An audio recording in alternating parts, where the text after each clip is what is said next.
And we're going to give this another shot to see what happens.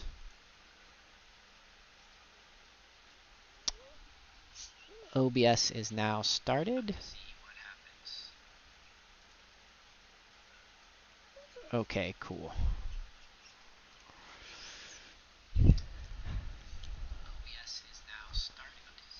Okay, so we're back. Great.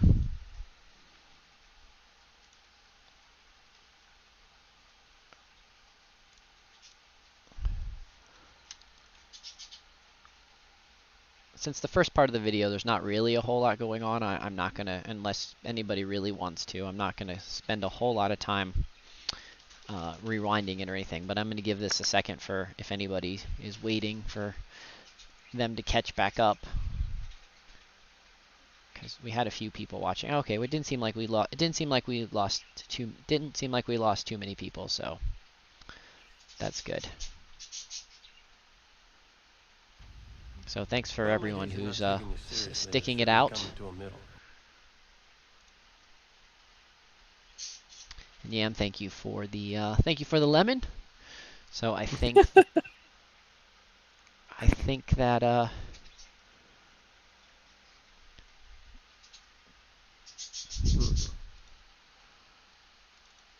Nobody really said anything. I guess they figured me and Demontre were just fiddling around there. There must be technical difficulties. Looks like golf went away. Where were we? 720-650. 720-60. okay, well, I mean, yeah, maybe change it to 420 because can it change to like 480? Restream seems to be dealing with it just fine. So okay, cool. Yeah, I don't. Let me. It's kind of like, yeah. How long is the video? Oh, how long's the video? Like a while. It's like a couple hours, but we're just gonna we're gonna fast. I'm just trying to get the intro in, and we're gonna jump through and hit up some of the highlight points up and such like that. So. Right. And then we'll go back to talking about other things. I just thought we'd hit some of the highlight points and talk like that. Okay, I think it's saying that there's 18 people here, so that should be good. So we should be ready to spin it back into place. And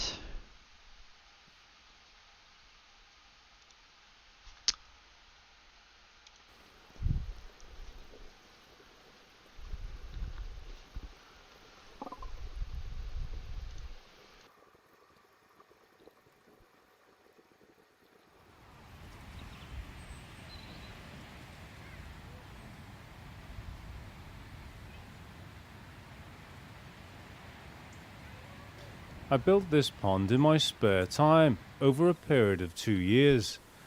But now, having refined my ideas, I could do it far more efficiently. I'm going to build another pool here, this time a much smaller and practical size for many of us. Seems digging's not going to be easy though. So I'm going to let this play for a bit, and then we'll come in and have some conversations about it in just a minute, but I'll let you listen to what he's saying. Wide and 4 meters long, and just over 2 meters deep.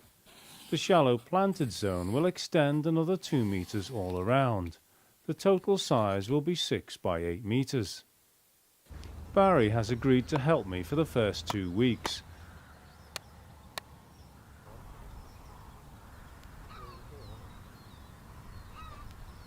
To help us get right angles for the corners, I've prepared some string. A 5 meter string, a 5 meter length, a 3 meter and a 4 meter length, the same length as the plunge zone, because conveniently a 3-4-5 triangle is a right angled triangle.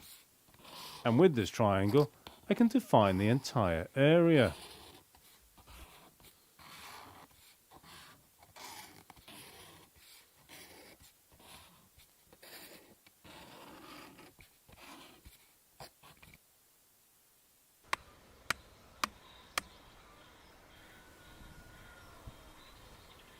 I was going to hire in a digger and a driver, but he couldn't give me the day soon enough.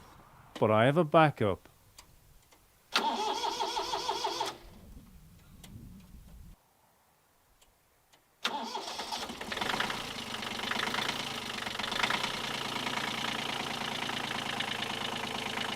A little old tractor with a backhoe.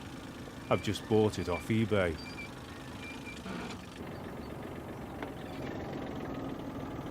Oh, still hard. Before you start, you should talk to your local planners to see if you need to apply for permission.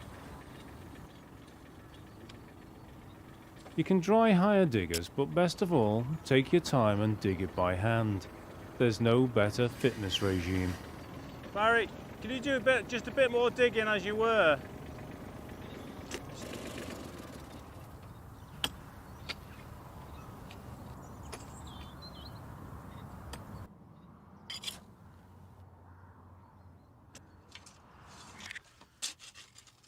The hole is now 2 meters deep. That's a lot more gravel, isn't it?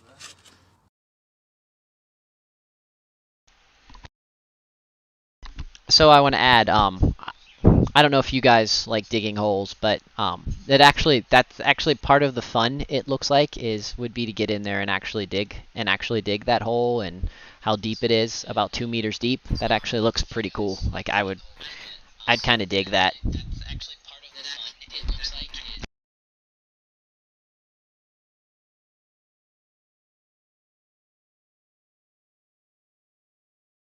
So, hey Mark, where I'm just kind of curious, where do you think his accent's from? Can you guess? I have no idea. Like Norwich way, like north, just north of London.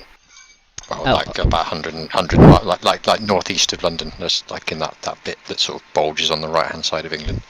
He's over that way, Norwich, Ipswich, that sort of area. And the other thing is, I mean, is this something, like, to your knowledge, is this something he could do? Could he just dig giant holes in could he just dig a pond and put him in his backyard without a permit or anything? Yeah, you're okay with that sort of thing. Yeah, as long as you're not doing anything that might make money or something like that, you're okay. I gotcha. Get us, please. In terms of whether or not you can do that with a swimming pool, you can, but it's like you can occasionally get trouble with them where you get like a type of there are problems that you can get with lakes.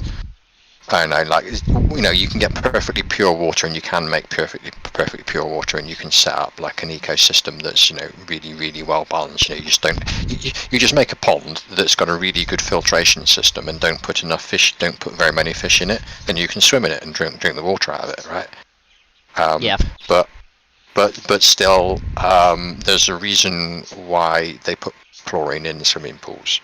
Because every now and again you'll get like a little bug in there, a little bacteria or something like that, and it will just be really bad for humans. Do you know what I'm saying? Like, because you're still in nature and you're not an animal anymore. We aren't animals. We haven't been for thousands of years.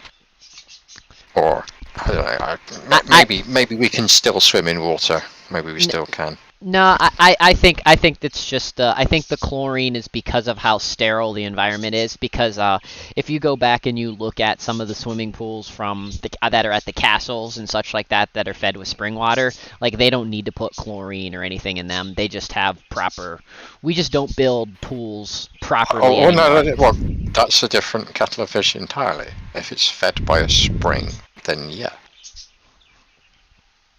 Yeah, so I don't know how this pool's. I actually haven't watched this whole video, so I don't actually know how his pool's gonna be fed. Like, I don't know if he picked this spot because of whatever, or if this is just a stationary. I do know he's got some stuff that aeration that he thinks aeration is very important. Like with the oxygen and the way he has to design something with this. So, anyways. Yeah. We can dig a trench for a foundation that will carry a 1 meter high concrete block wall.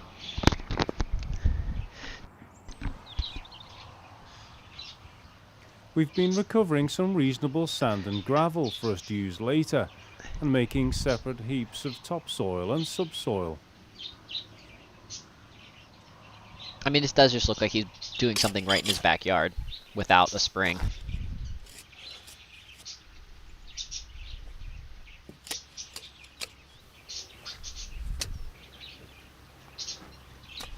The weather's been so kind to us. It's been nice and dry. It's allowed the integrity of the hole to stay in place. If it was wet, this clay would just turn to slush, and there's no way we could dig down like this. But as it's so dry, it's almost tempting to... You could almost abandon the idea of building a concrete wall and just sculpt what we've got, the clay. But the situation could change very quickly if it rained, so I think it's best to pursue the idea of making a 1 metre high concrete wall. I've made an important tool. I've drilled a hole through the cap of a plastic bottle and pushed in some 6mm diameter aquarium air pipe. I've also put a hole in the base to let air in. This is going to measure my levels. Barry's not convinced though. Okay, now will it work? Barry the skeptic. Oh, yeah, is it going to be accurate? Well, we can just tell by looking at this, can't we? Okay, that's about... The length of that is about 5 metres. Millimetre accuracy. Yeah, it's not over 5 metres, it's only over the width of that. What do you mean? What? What, are you saying gravity is not going to work over this part of the pool, but it is over this part? It's going to be different. Oh, gravity is different in different areas, isn't it? Oh my goodness. Of course, I have to remember Barry's in his 70s and is far happier with a rotating prism laser level. Okay, that's level with the top of the peg. The top of the peg is 25 centimetres from the base and is the guide for the foundation thickness. Other pegs around the trench need to be level with this. Yeah, right, no? I think it would have been better with the 2 bottles on.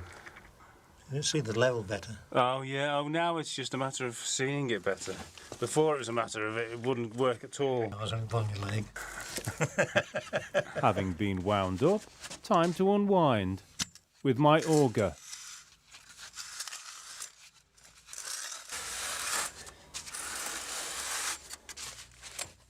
I'm going to fast forward a little bit, guys. These holes will form piles in the foundation, just to help it grip the ground more.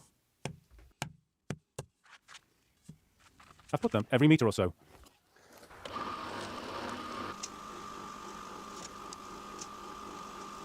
Barry's mixing up 6 parts sand and gravel to 1 part cement. Cement requires an awful lot of energy to make, so I don't want to use too much on this project. 8 bags in total will be needed for the foundation. Just a small amount of water to make a pretty dry mix. It should make less of a mess.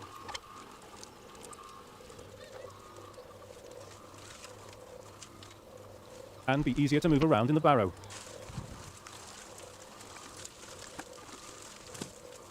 Barry prefers the more direct approach.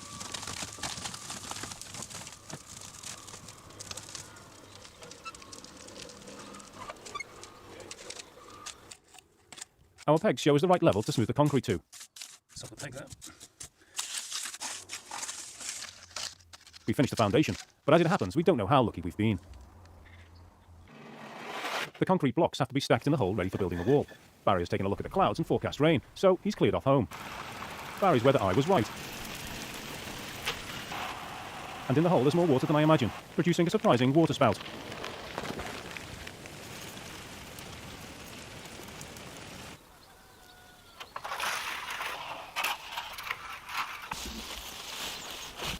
The floor is covered in clay slurry, washed from the walls. They're badly damaged by the water. Yeah, the sides have collapsed, well, one side, I'm a bit fed up. The signs aren't good. Barry is pensive. There's only one option. Stop building the wall. Yeah, Pretty quick. yeah. There's a Wednesday, I think there's going to be some more rain, isn't there? Is there? No, I don't think so. But tomorrow? Well, yeah, there's tomorrow, isn't it? Yeah, it's pretty unsettled a week. So, with a sense of urgency, we put down the first row of blocks. I picked up some 50mm insulation from a reclamation yard. I've done some rough calculations, and insulating the wall of the swimming zone looks like a good idea, especially for a smaller pool. So what I wanted Ground to point out, temperature at guys, this depth stays around is 11 degrees centigrade you throughout guys the have year. heard about my In summer, the pool cistern will be and at least such 10 like that. degrees This warmer. is That pretty much temperature what my difference means cistern heat will be looks lost in the like walls and floor. underground. Insulation will reduce that loss, so the water should stay warmer.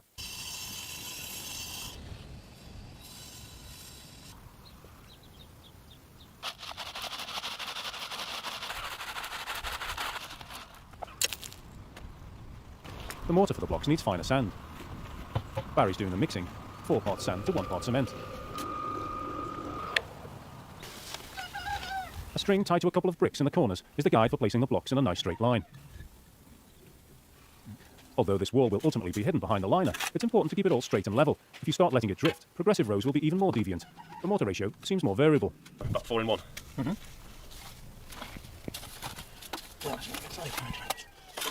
Also 5. It's something I'm not good at. I'm not really good Barry's at mortar making a proportions are level difficult to pin wall. down, just like I our guess I visitor. need to be a Freemason. Come on back down again.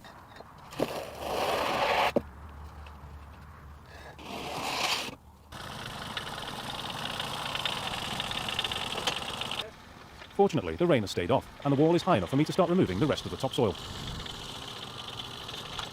This is the profile I'm aiming for. The swimming depth is 2 meters, the block wall a meter, and then a sandbag wall on top, finishing half a meter from the surface. Once backfilled with gravel and subsoil for the plants, the slope to the edge of the pond will be around 1 meter in 4.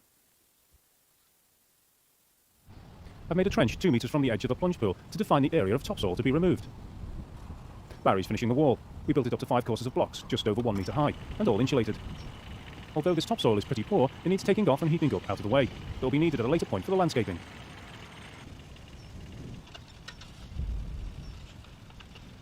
Judging by this performance, you're probably thinking getting professional help for the digging may be well worth the money. For a pond this size, with a proper digger and driver, I reckon it should come to a total around £300. After the mauling by the machine, it looks a bit of a mess, but at least we are beginning to see the shape. All that's needed now is some hand crafting.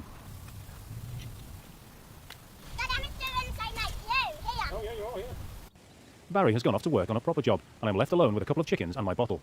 Actually, I've since found out it's called a bunyip. I've mounted the bunyip on a post corresponding to 2 meters depth. The pegs are showing me what will be the finished water level. I still like that water level As this thing, site is man. on a That's slope, I need pretty to build cool. this side of the pond to this level, because that corresponds with 2 meters depth of water, so it needs to be that level or above. So I've got to build the earth up here. But what would help me are these insulation panels.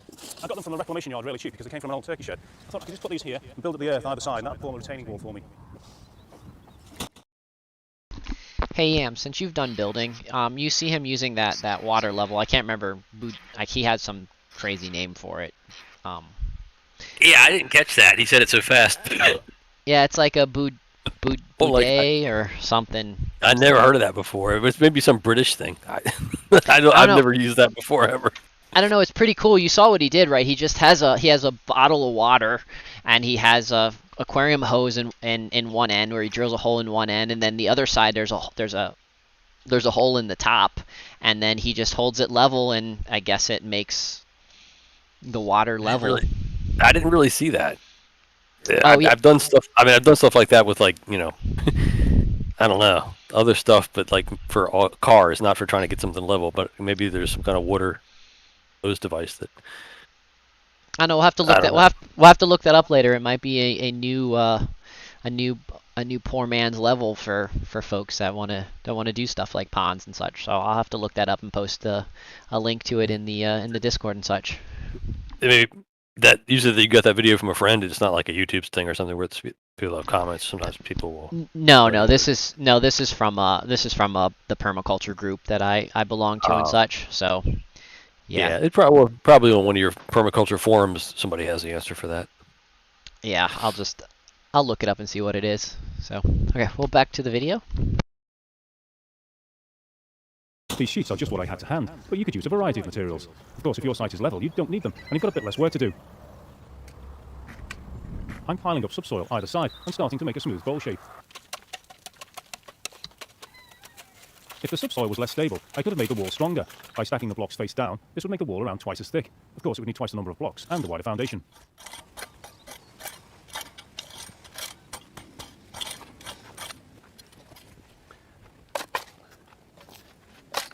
The good thing about having an edge is now I've got something to discriminate between my rubbish stuff and the good sand. The section that was washed away in the rain has been filled and needs tamping to help it settle.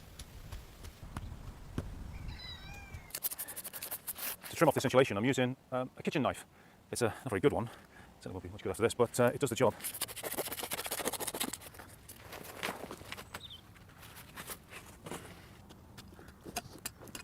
When the liner goes on, we need the ground underneath to be firm, otherwise the weight of water will put it under stress.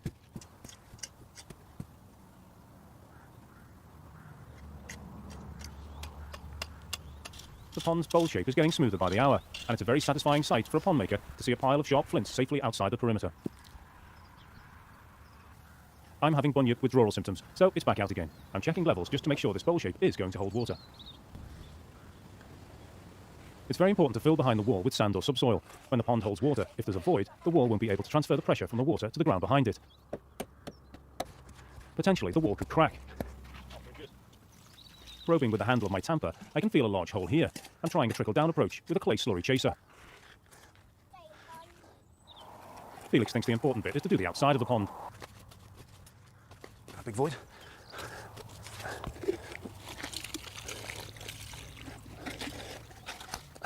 Ooh, bit of a sloppy cob mix, isn't it? This is how not to build a cob wall. I'll tell you what. So Alison's very kindly cleaned the bottom so it looks a lot better down there now. We're just going to go around the outside, smoothing as much as possible. And hopefully the rain will keep off and that will allow us to get the underliner there and then the liner. Once we get the liner in, we can sort of relax. But we can't at the moment. I'm mixing up again to make a foundation for the overflow drain. I've dug down to firm subsoil. And I'm adding another piece of insulation board just to make the wall a bit stiffer.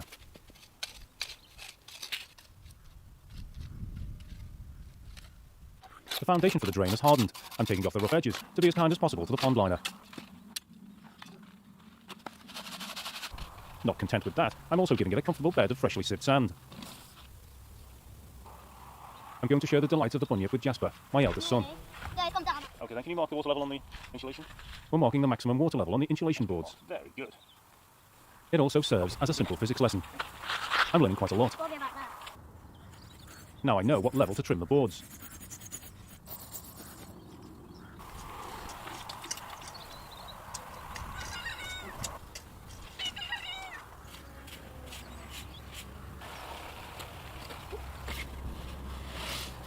Smooth sand makes for a nice smooth bottom.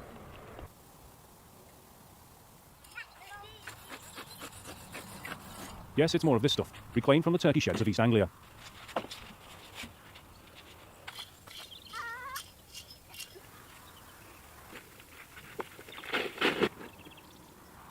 Just a topping of hand-sieved sand brushed into the cracks and corners, and it's all prepared for the brooding presence, the underliner.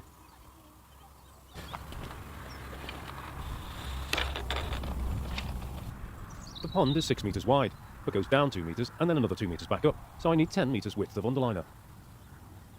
The fabric is called Polyfelt TS60, 260 grams per square metre. It's a non-woven synthetic material. I'm cutting enough lengths to cover the whole surface and go up and over the outer edge. To fully protect the liner, the sheets need to be stuck together to form one continuous protective layer. It will also help them stop blowing away, but glue is not the answer. All you need is one of these.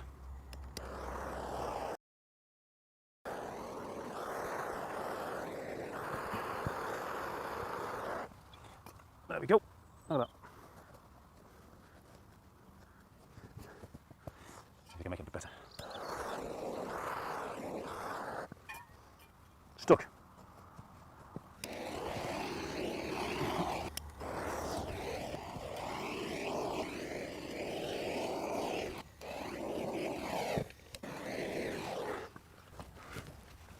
Another length of underliner lengthways, and the bottom will have 2 layers.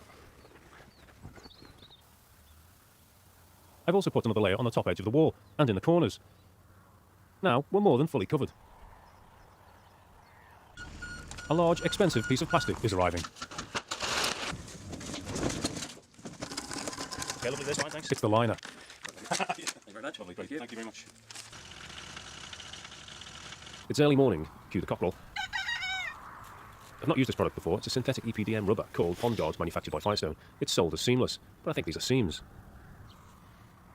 Now, I've got no problem with the seams actually leaking. I don't think they'll do that because they've been done in the factory. But it's when I come to fold it, if I'm trying to make a nice, neat fold, and I hit a seam, that might just make it a bit awkward. So I'm going to give them a ring and see why I've got seams in my roll.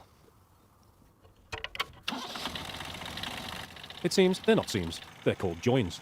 They've been fused as part of the manufacturing process, so can't fail. I figure they should also fold reasonably well, so it's full steam ahead.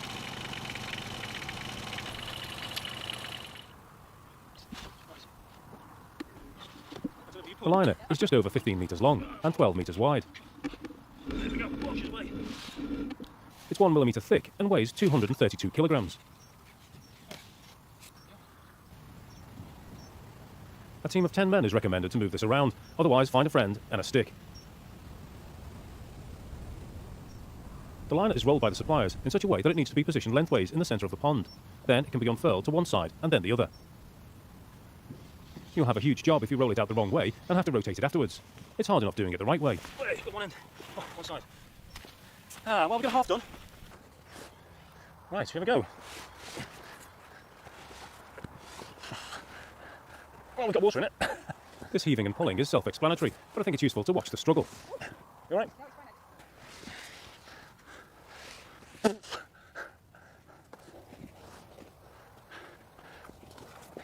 Well, I think that's it. Well, not quite yet. Right, where do you begin?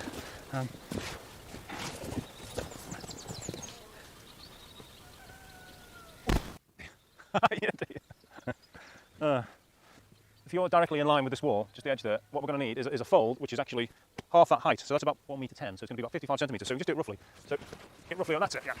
And this will roughly sort of work out, and then we can fine tune it later. That'll do for now, yeah. I've made a portable and quite stylish tool. I call it my sandbag machine. It helps me fill sandbags, and in return, I don't strip it back down to be a sack trolley.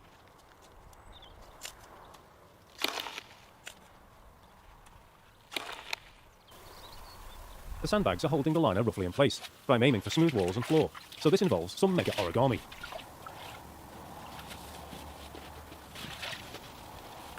To help me form folds in the corners, I've got a length of rainwater pipe resting on a sandbag in the corner. The other end of the rope is held by today's glamorous assistant, this bucket. First of all, the width of the overlap, which is half the height of the wall, needs the creases taken out. It takes massaging and poking to get it flat, and of course, my sandbags.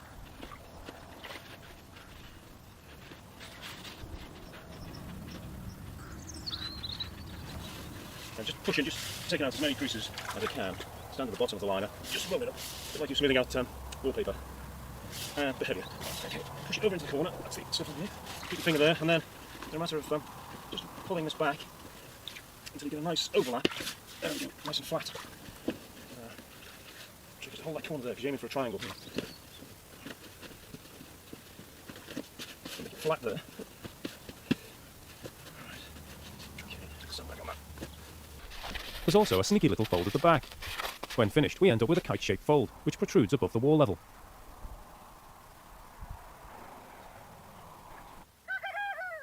The overliner is the same fabric as the underliner.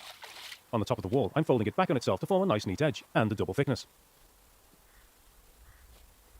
I only need to lay it around the outer part of the pond. I'm filling these Hessian sandbags with sand and gravel and some cement. Around 6 parts sand and gravel to 1 part cement, and not adding any water. These are going to make a wall which continues the block wall, but above the liner. I've been so long in this hole, I've lost track of my family. Where are you? So the other thing I need to add is, boy, he is spending quite a bit of money on this pool because I don't know if you guys have ever bought that kind of stuff, man. That stuff's expensive. Those butyl liners are not cheap. That was a massive butyl liner, and he had a huge wastage. Like they're like, yeah, when you buy a butyl liner, you figure out how much you need, and don't buy an extra 10 feet either side. I know. Crazy. It was crazy. Mark's like crunching the numbers in his head. I'm sitting there looking at the amount of labor. I'm like, oh, he's gonna end up getting injured, like giving a medical bill. I mean, don't get me wrong. I think what he's doing is really cool. Like, I want to build one of these, but I would. It's a pond. I think a pond. that He's just building a pond.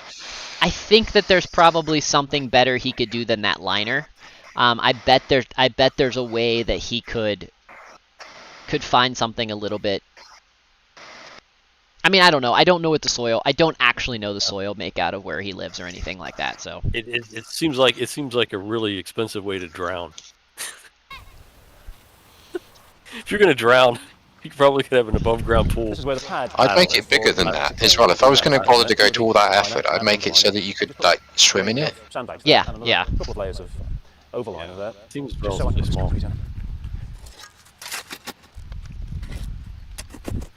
And at this stage, I also need to incorporate a splendid device. Right, over here we have my pond circulation system, which consists of nothing more than a 110mm drainage pipe and a 90-degree bend. This is going to fit around here in the sandbag wall when I finished it, and it's going to be powered by nothing more than air. The drainage pipe bend goes through the sandbag wall into the bed of gravel under the planted zone. It's the plant root systems that condition the water. To move this biologically cleaned water into the swimming zone, we're not going to use a conventional pump. We're going to use bubbles. This is an air stone used to aerate aquariums, and this is a diaphragm air compressor, also for aquariums. If I drop in a piece of rainwater guttering pipe, the rising column of bubbles accelerates the water inside the pipe. The water is forced over the top, and consequently drawn in at the bottom. The pump uses only 60 watts of power, and it's enough to provide circulation to a fairly large pond. Yeah, I'm really interested to see how well that actually If we would place the air work. stone inside the bend, the column of bubbles rises up, taking the water with it. The water is gently drawn from the gravel bed under the plants. The flow of water enhances the plant's ability to absorb the nutrients, making life hard for algae, as well as filtering the water. Well, The he's sandbag trying to wall is to also retain the banks of he's gravel, trying to and use the the overliner protects plants the liner below. as the medium to filter everything.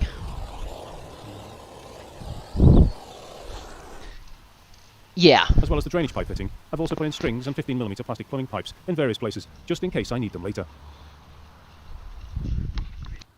I've pulled back the liner behind the exit drain to make a 110mm hole.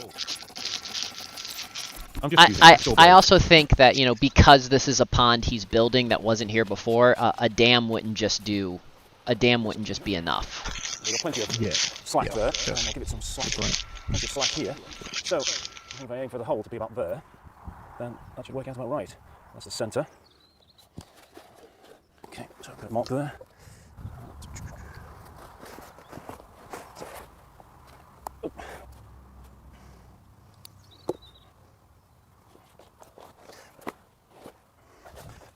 I've got a bit of pipe here, a small bit of pipe, just so I can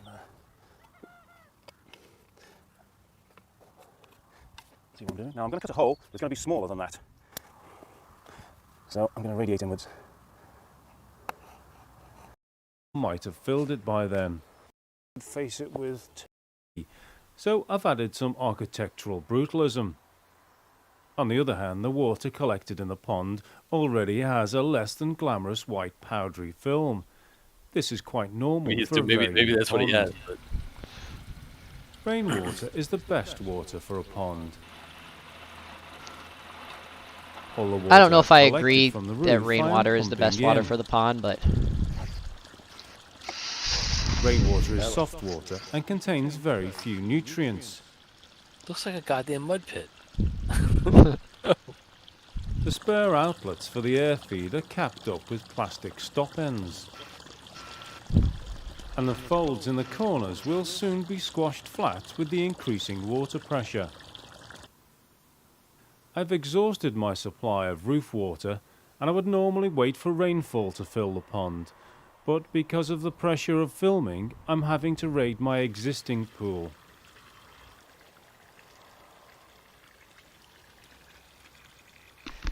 it depends on this. It I've also probably raided it depends for on some this plants. the silt on This the bottom lily if it gets isn't really very cloudy or alba. not.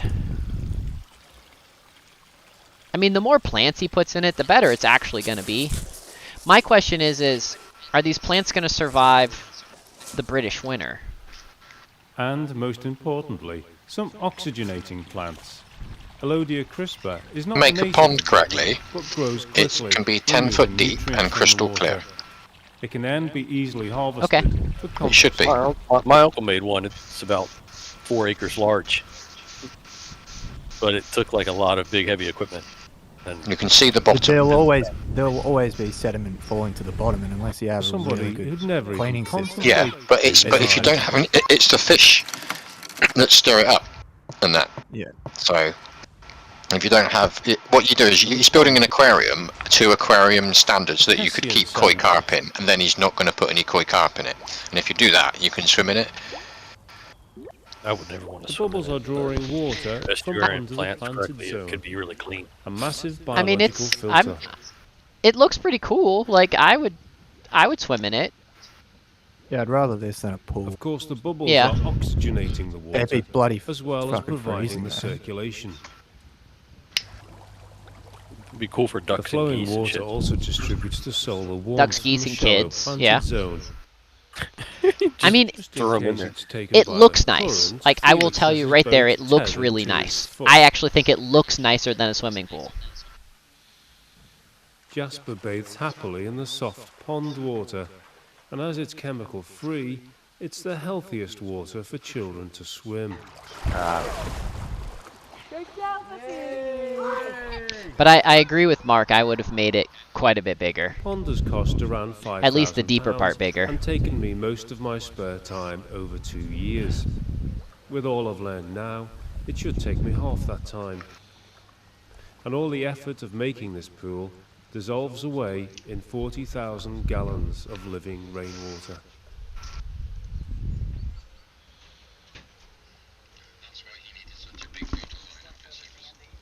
Oh, okay, cool, thank you.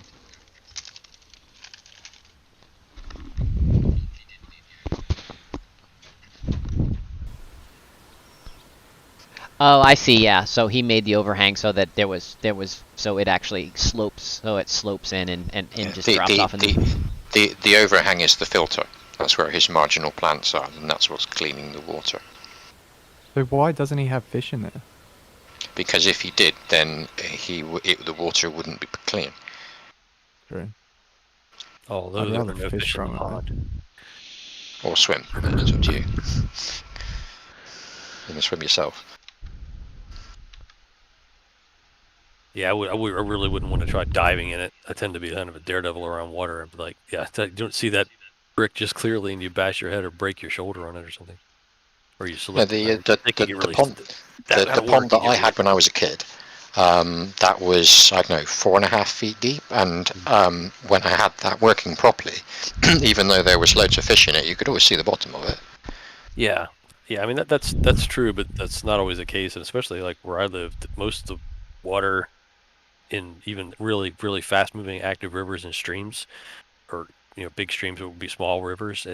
The rocks that are in and around those, they get extremely slimy, and there's really not much you can do about it to make it so they're not slippery. Even if you're a really good balance, I almost have to kill myself on a few of them. After years, they get like that, and when it's brand new, it might not be so bad, but maybe It's the algae, isn't it? If you've got just like the nitrogen balance right, if you've got the right number of bacteria eating. Yeah, you'd probably have to play with it, but if you're just talking about natural rainwater and natural river streams around where I live, it's the whole region between me and Doc. You're gonna get that slimy shit.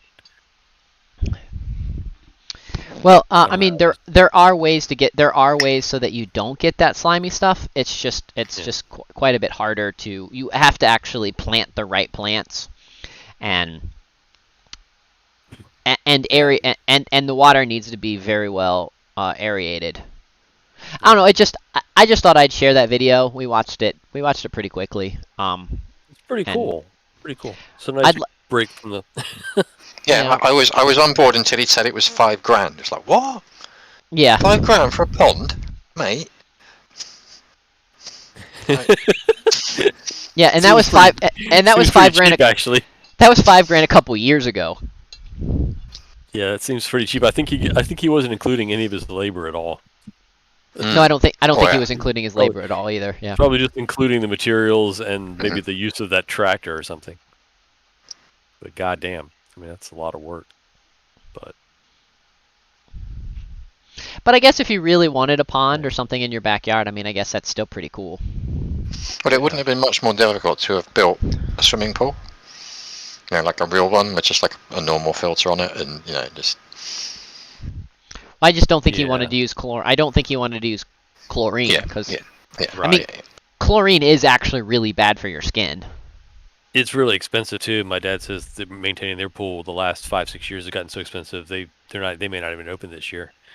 They're like it's kind of a pain in the ass and it's very, very costly. And I think it cost them like $25,000 or $30,000 when they first got it, and it's not much bigger than that thing that guy built.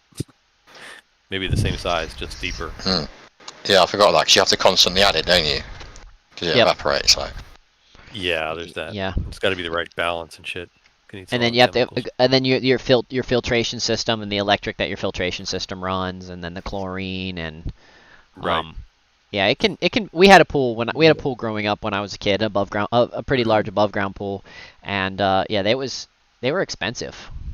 I think I'm right in saying that most of them basically are fundamentally the same system. Though it's just like an aquarium filter, effectively, but like it's just like the last layer of that, which is like a sand filter.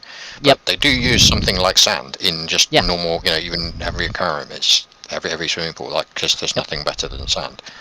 Yep, they're sand filters, and it's best every year to either clean the sand really well or to just change out the sand. So we'll have to. I still have all of our pool filters, all of our pool things here. We'll have to set this up when one day we're gonna do. Me and my dad, we want to do some aquaponics, and we want to try to. Well, he wants to raise shrimp. So the only way we can raise shrimp is buying baby shrimp, and then during the warm months having them turn into shrimp and then doing stuff there. I mean, there's no way to do the full cycle, but if we end up doing something like that, that's what the pool filters and such are for. Does he want to eat the shrimp or just raise them? He wants to eat them and sell them because there's not a lot of people that are raising shrimp and such like that in the area. Oh yeah, I bet. It's pretty cool. So pretty cool idea. So yeah, I mean, it's just one of the things. I don't know. I've got a bunch of stuff that I think would be fun to try. I don't know. I'm all about trying to do silly things like that. If I could do that for a fraction of that price, because 5,000 is just ridiculous for building a pond. I can build one for cheaper than that. But it is really interesting. I thought it was kind of fun. It was a fun video to watch, and something different. I know people were probably far more interested in us talking about the solar stuff and the Earth movement.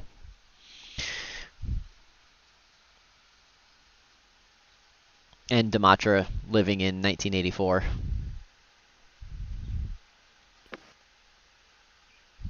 Dimatra, what you should do is you should live stream live stream everything that you have to do, like live stream going to the grocery store, just to document it, just so you can actually show people what's really happening. Yeah, I think I was on YouTube the other day and I saw someone that was actually doing that in Melbourne, but they were just like doing it to be like, oh, look at what my life is like, and during lockdown in Melbourne, because Melbourne's where it's really bad, the lockdown.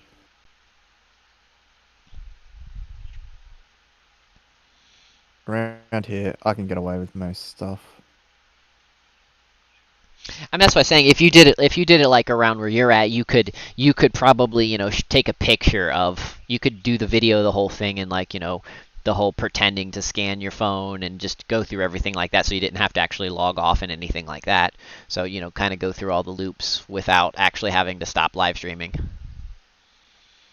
Yeah, I know there was only thing with uploading anything like that is there were like people that had uploaded photos of themselves on holidays and stuff like that, and they had police come and visit them and give them fines, even though they weren't on holiday, but they assumed it because they posted something on Facebook.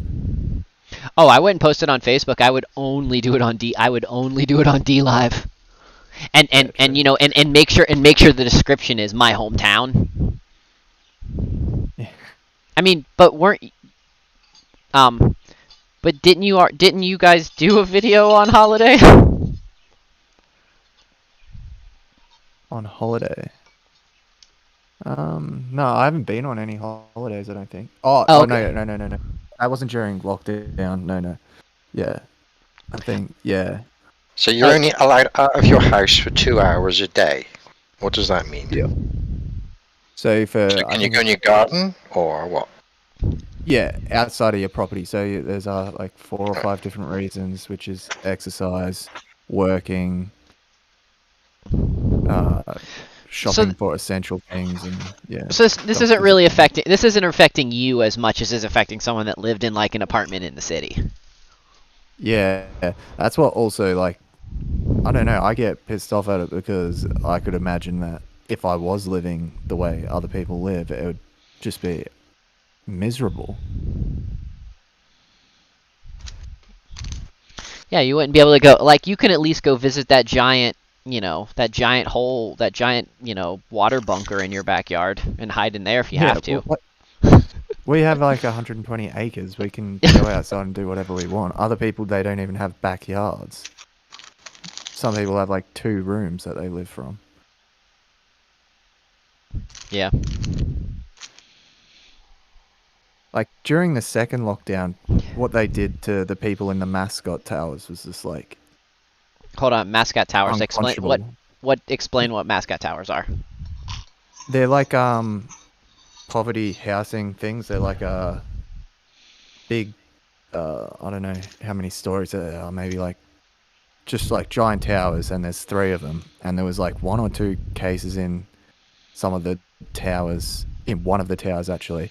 So they locked down all of the towers, all 3 of them that had hundreds and hundreds of people in them, and only gave them an hour's notice to get home to their tower. They literally gave them, like, I think it was 2 hours to get home, or they were going to be fined, and they weren't allowed to leave their apartment. No one else got put in lockdown. They locked down 3 towers, even though there was only like 1 or 2 cases found in 1 tower.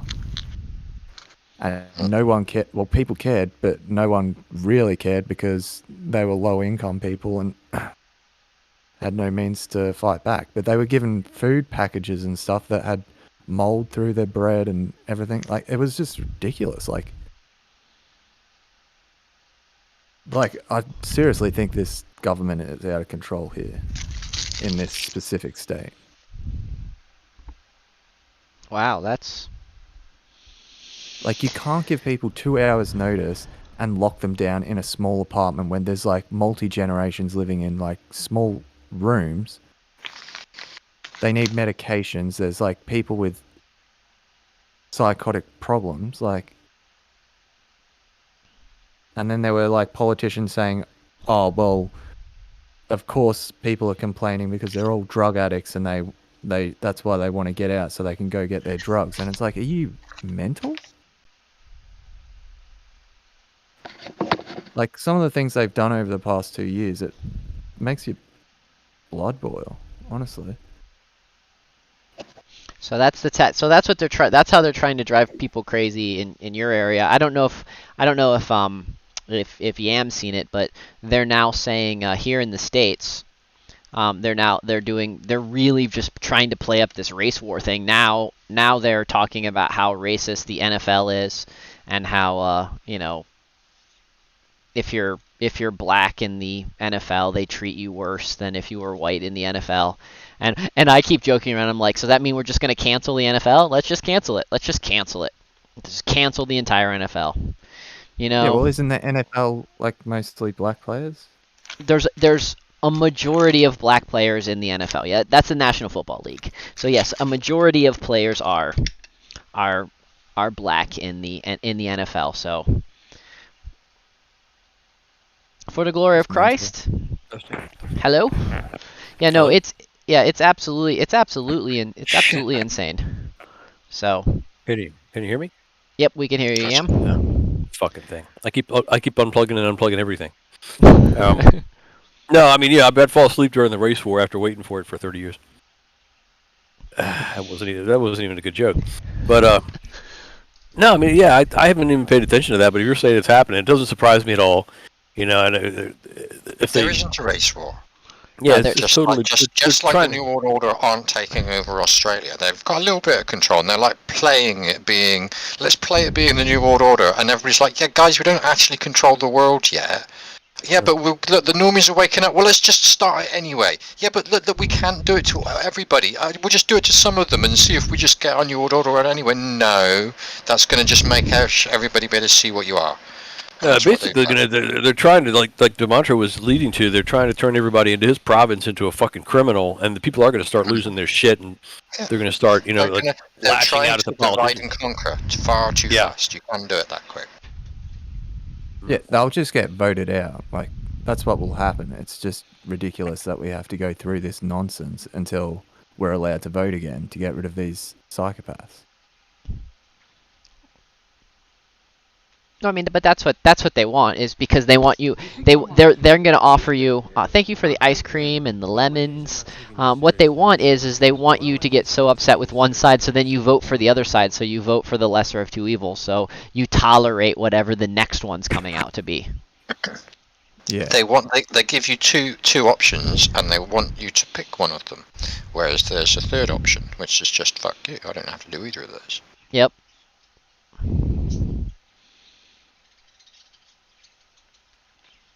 And The trick is to believe that there's only two options. And I say they're doing such a great job. They've infiltrated the alternative media in most situations now. They've infiltrated the mainstream media. They've convinced everyone, it's left versus right. It's us versus them. With the truthers and the folks that are, that we follow, they blame the JQ, or they find some way to blame whoever else. If you're on the left, then it's all about, January 6th, and everything is about January 6th, and it's just and then, I still think this is hilarious. One of my favorites, I was actually talking about this with some of my normie friends, is we were talking about how, it's super racist to call it the China flu. Like, everybody's heard that it's really racist to call the China flu. But Dematro, why are you being locked down there in Oz again? Because of what? Because the Wuhan flu. But You said it was an Indian variant or something. Yeah, which one was it? Oh, the Indian variant. Isn't that racist to be the Indian variant? Or wasn't there a Wales variant, a UK variant at some particular point? Wasn't there a South African variant? Shouldn't that all have been considered racist too? Like, yeah, well, they were saying on the radio this morning that the UK one was bad, but this Indian one is way worse. I'm looking for. Apparently, this Indian one gives you diarrhea as well. I'm not even joking. This is what they're telling people now. I mean, I can't wait till the Antarctic variant. Did you guys see the David Icke's most recent video a couple days ago where he was like marching with all the people in London? All over the streets, and they're like, I mean, basically, they're really millions of people in London that are awake to this bullshit, Mark was talking about. Yeah, how crazy is that? Here's the problem though. I've been following David Icke on some stuff, and David Icke is coming out to be a us against them shill. Like, the more and more he talks, the more he's starting to sound like he's just a shill for the other side. It's. I mean, he's saying. You'd have to show me that. He's saying all the right thing. He's saying all the right things to be part on the other side.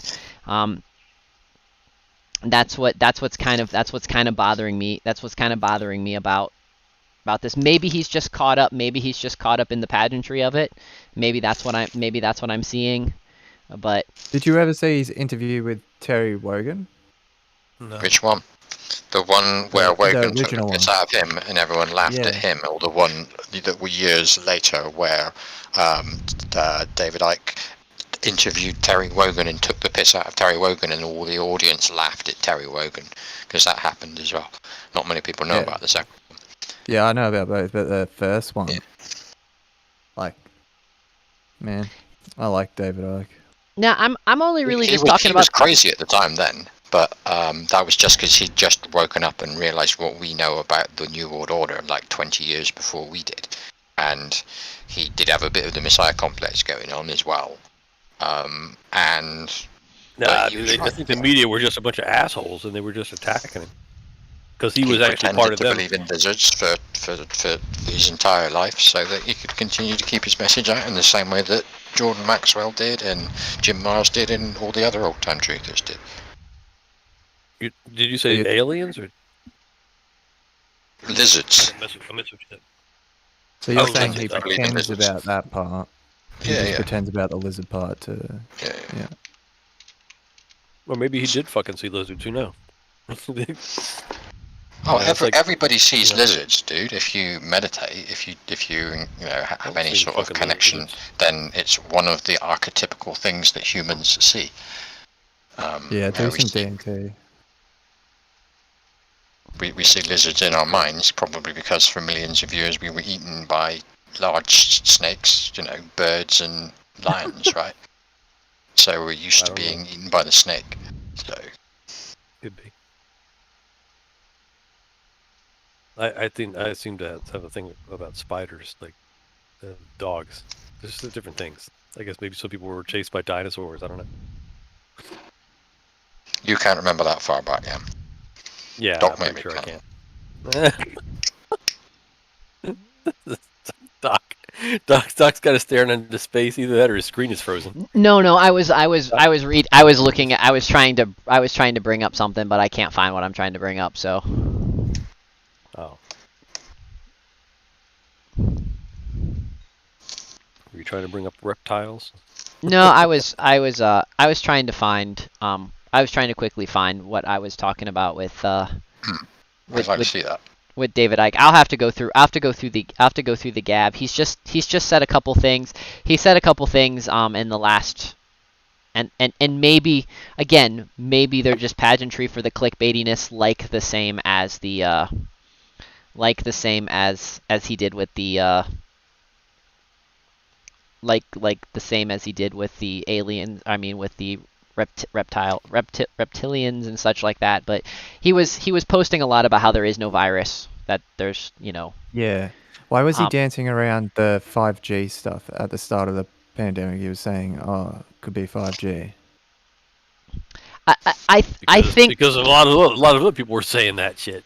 He wasn't the only one. He's not the only person that's awake in the whole world. I mean, they say Wuhan was one of the first places that had 5G in China.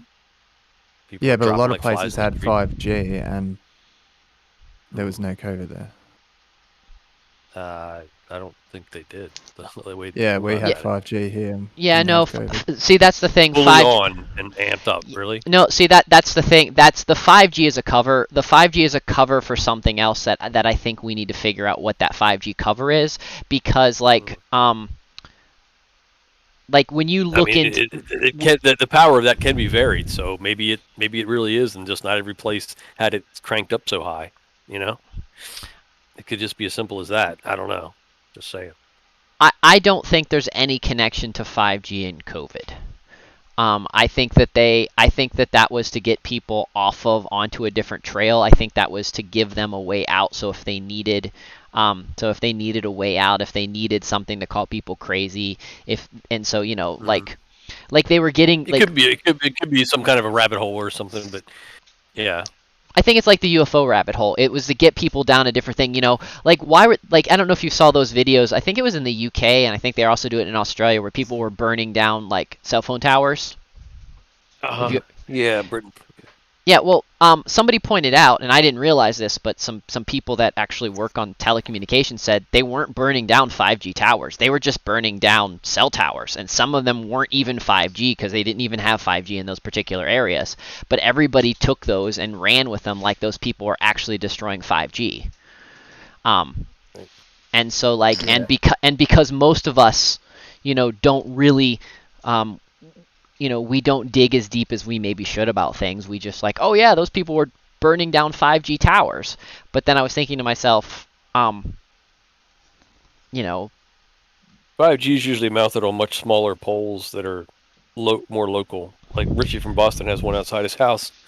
You know, they have to be much closer together typically than the large 3 and 4G towers that can be like miles and miles apart. I mean, the other thing is so I've still not, and again, I'm not a big fan of 5G. Don't take this as me defending 5G, but like I'm still not sure that 5G is any worse than any of the other cell towers that they've been, like, 4G, 3G. Well, here's the thing is that's one of the things that I don't know whether it's the thing is I'm not so sure that David Rockefeller's still controlling everything from the grave, but I think that a lot of this stuff we're not going to know in our lifetimes.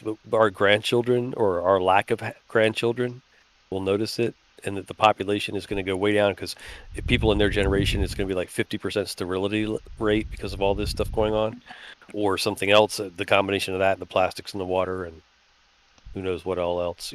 They may notice it. We may not in our lifetime. Yeah, have you seen those the boxes that are like lined with silver or something to stop the radiation? Oh yeah, no, yeah. Do you know if those work? Because I remember you saying something about those tinfoil beanies or whatever. That what if the reception or cell signal goes up inside of it and yep. So you're talking about Faraday cage? No, we're talking about the stuff that they sell, the products that they sell to help you to help you with stuff. You can't really call them Faraday cages because they're not really Faraday cages, but they're like personal use. They're personal use protection to help protect you against most of them only really protect you against radio frequencies. A lot of them work, but you have to make sure that they were made properly without those gaps, because I've been reading about how, like, if they leave the gaps and that signal can get inside of it, then it can just bounce around. Yeah. So I don't think I've seen those boxes. Yeah, because I don't put my phone in my pocket anymore. To hell with that. At your age, you shouldn't. At any age, you really shouldn't. I realized how often I put my phone in my pocket. I realized that that's something I've been doing for way too long, that I've had a cell phone, because my leg will vibrate even if my phone's not in my pocket. My leg's been vibrating for like 4 years. Yeah, and it's like you swear your phone's ringing or something like that, and your phone's not even in your pocket. The phone's not even there. The phone's like in the other fucking room, and your leg's doing that shit. It's like, come on, man. It's not even ringing. Yeah, Lisa said she's experienced the same thing. Like it's not even ringing. I don't even have my phone. It's just a ghost ring. Yeah, it's just a muscle memory, which is which is horrible. Which sounds absolutely horrible. Subconscious shit or something. Yeah, I'm thinking about just getting some sort of like little pocket slip thing that I can put inside my pocket, so I can just put my phone in there if I need to use my hands while I'm moving around with my phone. They make those is typically they can't receive any calls. You can only make calls out. Obviously. But... Yeah, they make a baggie. They make a little baggie that you can put your phone in. A Kevlar. Well, it's not a Kevlar, but it's that you can put your phone in. Then you can put your phone in anywhere. Yeah. Yeah. It's just your phone won't ring or receive data or anything. I mean, honestly, I usually just if I'm driving, I put it on the passenger seat. If I have it with me, I don't know. I'll just like try to put it in a jacket pocket once in a while, but carry it down there if I have to. Yeah. I mean, honestly, like, and I talked about doing this last year, but if you can afford it, if you can do it, get yourself another phone that is just a phone that does nothing else but that makes phone calls and text messaging, and you'll cut down the RMF like intensely a large amount, because it won't be looking for data. Yeah, that's true. Because that's the other point is, like, if you're in a moving vehicle and you've got your phone right near you, it's going to be constantly trying to read ping. Yep. Yeah, especially if you've got. Yeah, that is true. Especially if you're totally right. And don't put your phone in airplane mode. It's one of the worst. I've done all the experiments with the RF meter. It really does make more radio frequency, because your phone is always still trying to find a signal even when it's in airplane mode. It's the weirdest thing. It actually makes more RF radiation. weird. Really? I thought the way I thought thought it it worked turned was off like the sensors. I thought when you turn the airplane mode off, that's when you get all of that massive signal boost go out. I didn't know it was constantly trying to look for the signal. Doc, you were testing regular Android as well? Yep.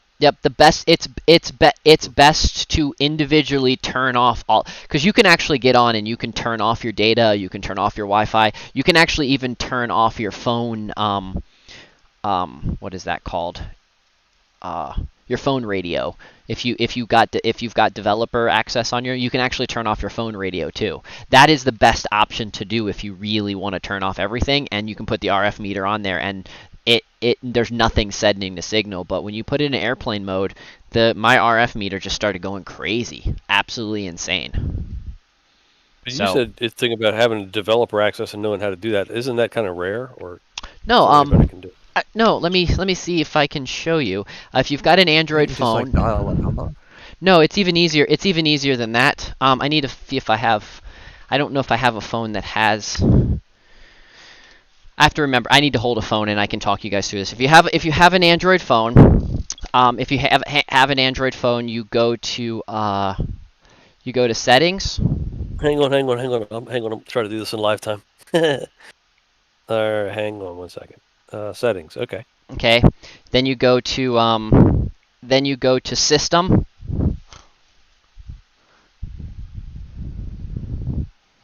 Setting system. All I've got is system updates. I don't have system. If you go under your setting system, scroll all the way down to the bottom, you should see systems, and it's where your language and your keyboard and all your other stuff is. It should be an orange. If you're on the latest version of Android, it should be an orange tool. An orange. I got one that says accounts and backup and advanced features. Go to advanced features then. Systems might be under advanced features.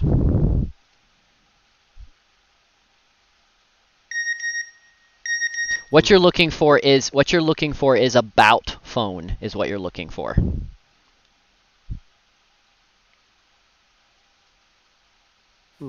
You should, if you look at the screen, I don't know if you can see this. Let me get a bigger.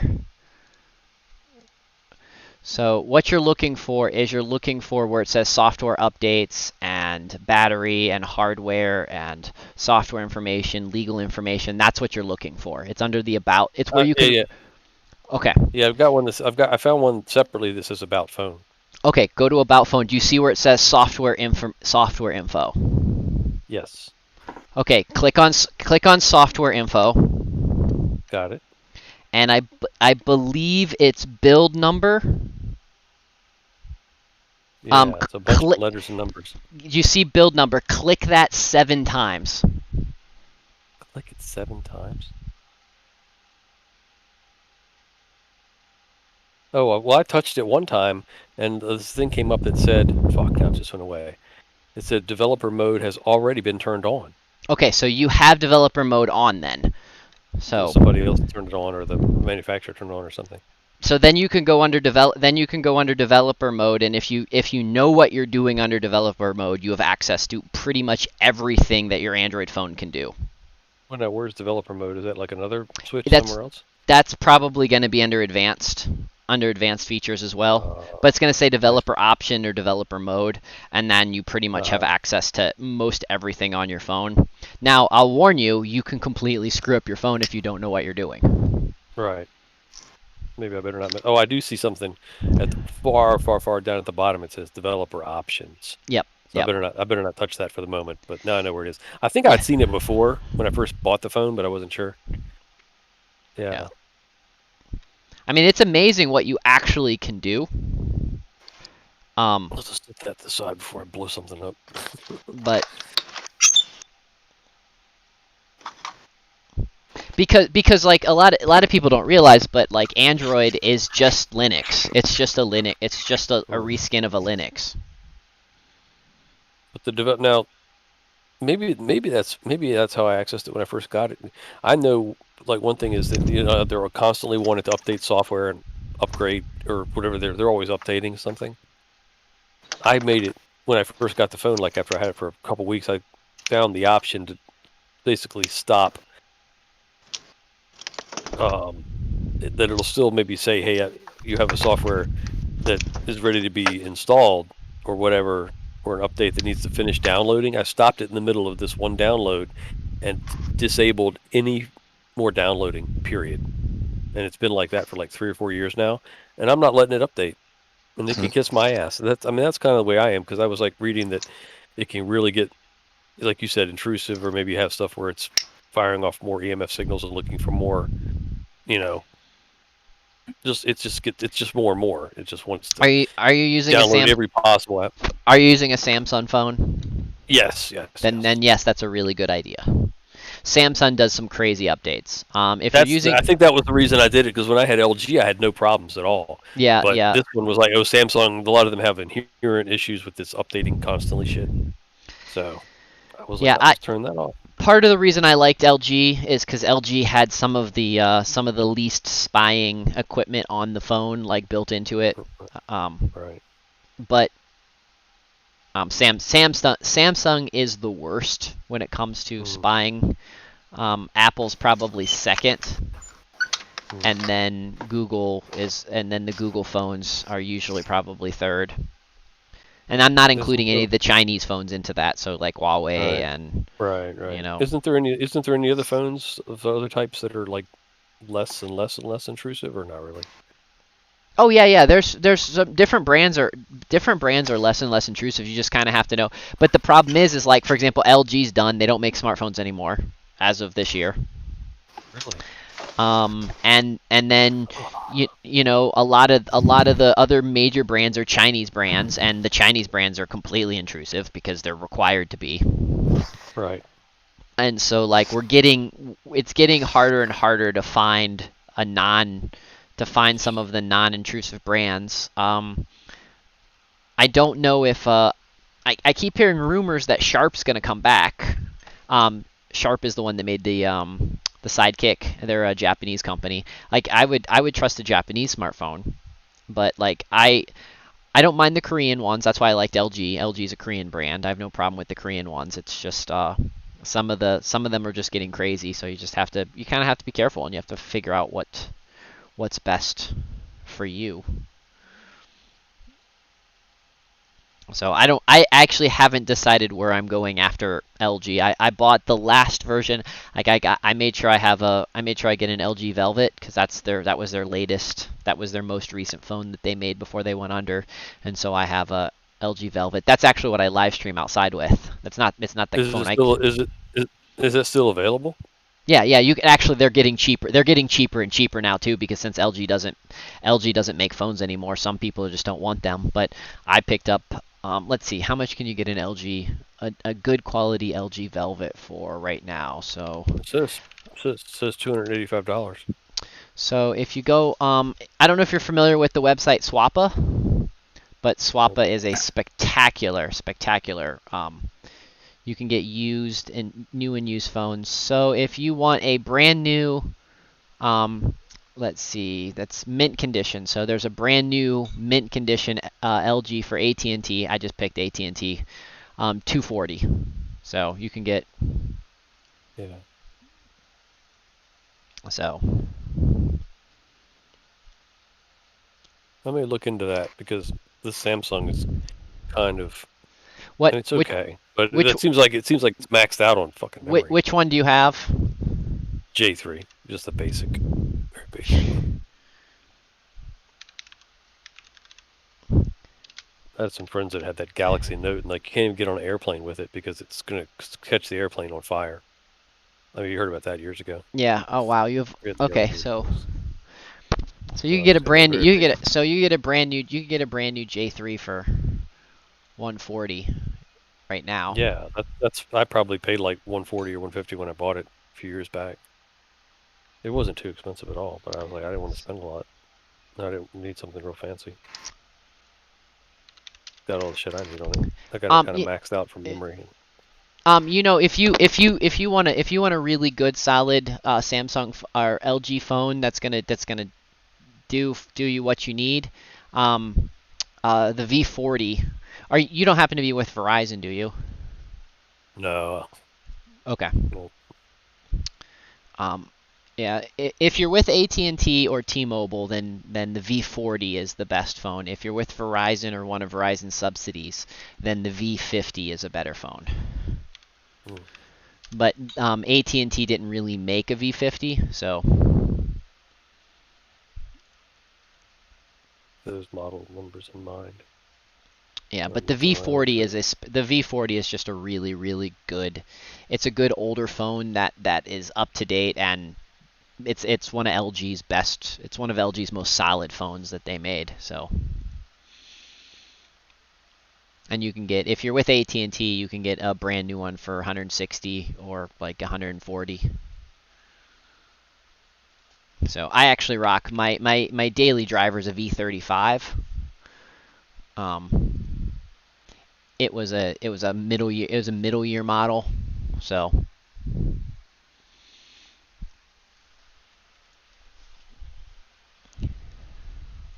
Yeah, it looks like still quite a few of all those are available. So yeah, and like I said, it's Swappa. If you're in the United States, Swappa is one of the best companies to use because you can get used or slightly used phones, and they're not. It's not like eBay. You're not going to get a piece of junk. You're actually going to get something good, and if you're not, it's guaranteed, and you just mail it back.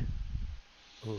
So I've had nothing but good luck. That's where I buy all my phone. I've never paid full price for a phone. I think that's ridiculously silly. That, and I don't up contracts. So like I'm still grandfathered in on a month by month contract that I got in '99. Damn, 99. Well, I never got rid of Wow, it because in '99 I had unlimited internet. that's awesome. So Like I'm on a month by month, but it's kind of grandfathered in, I think too. But it's well only like 4 or 5 years well old. it's funny when I call because technically I'm grandfathered in on a singular um on a singular plan when AT&T bought Singular. And since I never updated, I never upgraded or anything of that sort, I'm still in the month to month. I got somebody the other day, a couple months ago when I was talking to them. They're just like, your cell phone plan is older than I am. That's what the person said to me on the phone. Nice. Funny as shit. I'm like, that's Doc's hilarious. like, That's hilarious. that's like when you pick up the phone and you say, hey, put the needle on the record. Oh. I might do that.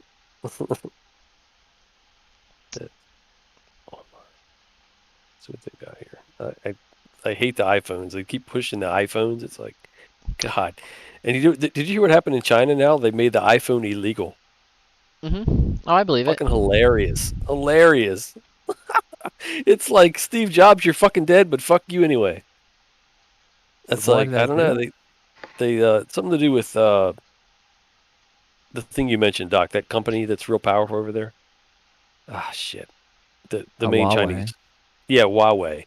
Yeah. Apparently, iPhone and Huawei kind of got in some argument with the governments, and it was a shit show. I don't know what all happened So with it, but so the reason why it's illegal in China is because Apple gives you the illusion of turning things off. So like they turn off the illusion of turning off tracking and that kind of stuff. And China doesn't like the fact that there's an illusion, and instead of disabling that on the phone, Apple just said no, that's just a feature that we offer. And the Chinese government got mad that they wouldn't make a different version just for the Chinese people. And Apple just said no, we're yeah, not because going to do that. the Chinese government wants everybody tracked down to the toenails. Well, no, I mean Ridiculous. everybody is tracked down to the toenails in China. Oh yeah. But they didn't Yeah, even want to. so- They didn't want to even offer the illusion that you could not be tracked. Huh. So, Okay. and since Apple said no, which I'm really glad that Apple said no. That's actually surprising that Apple said no. But it probably Yeah. had to do with money. But Apple said no, and so they said, well, I can't. There's particular models that you can't have. You can't upgrade, and you can't do particular models after that. Because but like a lot of people don't realize that what we know is Google, a Google search engine, is not allowed in China either. So, and if you get caught using a unimproved, if you want to use a VPN in China, and this is, and now I'm passing this information from my friend who is married to a Chinese woman and they've lived in China for a long time. if you don't have government approval to use a VPN, then you can be charged as a terrorist if you're Yep. using a VPN in China. Yep. Crazy shit. Which means you're going to be executed, is what that means. Chop. Yeah. What are their laws on drugs in China? Do they have like cannabis and stuff? So, so drugs are illegal in China, Okay. but there are places where they will, especially if you're middle class or if you know the right people, they will absolutely look the other way. Yeah, because I always wondered about that with them, because it seems like everything is so tracked and everything, how they would get drugs passed around and stuff. The black market is strong in China. The problem is that you need to make sure that you know everybody in, because you know, you guys probably all heard the term snitches get stitches. Well, in China, snitches get rewarded. You can actually get paid for turning in your neighbor if they're doing something wrong. And so, like, to have a good functioning black market, there has to be a lot of trust.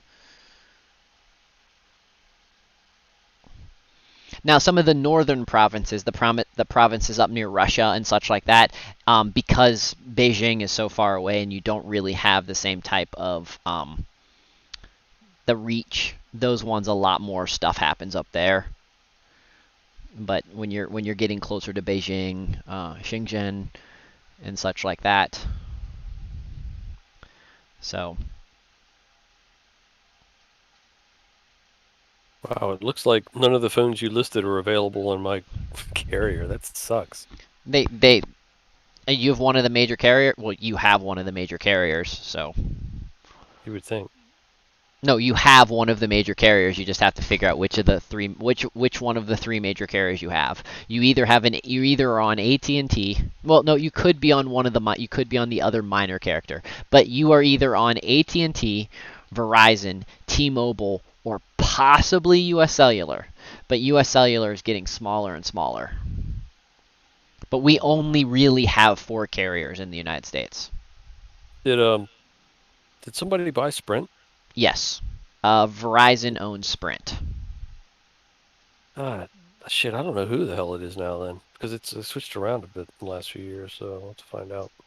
But it's just one company, you know, that has. So I'm wondering if they'll let you buy another phone and then just program it for you. You can also buy an unlocked phone. You can buy an unlocked phone. You just need to know if your phone is which. You just need to know which of the. If your phone uses AT&T, which is one type of cellular data, or Verizon. One's like a CMD or CM. Right. I don't remember what the letters are. Yeah, I know what you're talking about. They have lots of expensive $1,000 iPhones that are available. Fuck this company. I don't want to pay $900 for an iPhone. I don't want to have an iPhone anyway. It's ridiculous how expensive these things are. Holy shit. Something you should look at. Something that you should look at where you live, because you can get. You should be able to get 3 months for free just to try it out. Is Mint Mobile. The concept of Mint Mobile is awesome. You can pay for an entire. I haven't seen them anywhere. Are they have stores or no? Nope, no stores. It's just an internet. Ryan Reynolds owns the company. It's just an internet. He's the guy that played. What do they just mail you the phone? No, they actually want you to bring your own phone. They want you to use a phone that you already have. They just mail you your little. I'll show you what it looks like. I think I've got one in here. They just mail you this little package. Yeah, they mail you a package that looks. They mail you a package that looks like this. Okay, and then you get a.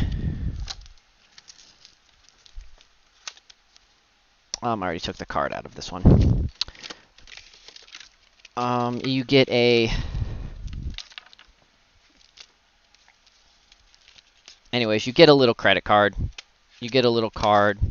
There you go. You see the little card. You get a little card. You pop out your SIM chip based on the size that you need, and you put it in your phone, and then you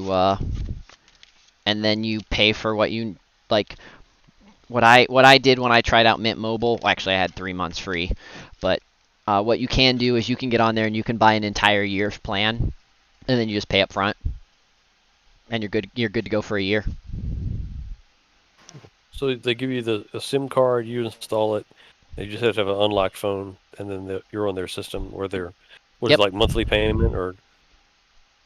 You don't have to do like well, it's not a monthly payment. So you either you either pay for 3 months, 6 months, or 12 months, and then after that you're month to month.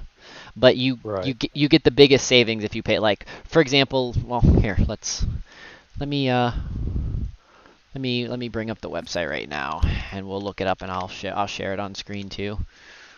Cool. I don't care to. I'm not really shilling for this company. It's just something. It's an interesting way to save some money. So It's kind of a neat option if I can't seem to find, or if that company only wants to offer me freaking iPhones, then screw it. Maybe I can find. But where did you get your unlocked phone? From eBay or no, from Swappa. swap it? You have to send me that link. Okay, so here is here, I'll post it in the chat too, but I'll also send it to you for other people that might be interested. Swappa, there is the link. Oh, and for Mint Mobile, for those that might be wondering, this website as well. So I do suggest doing the 3 months, like trying to get one of the free 3 months or something like that first, just to make sure it works good in your area before you do immediately switch over. But like for example, you can put in your zip code and you can see how well it works. And then like here's some of the plans. So like let's say you want unlimited talk and text. So here is for unlimited talk and text for 3 months, it'll cost you $90. So for the next 3 months, you don't have a bill. You just pay your $90 and you're good to go.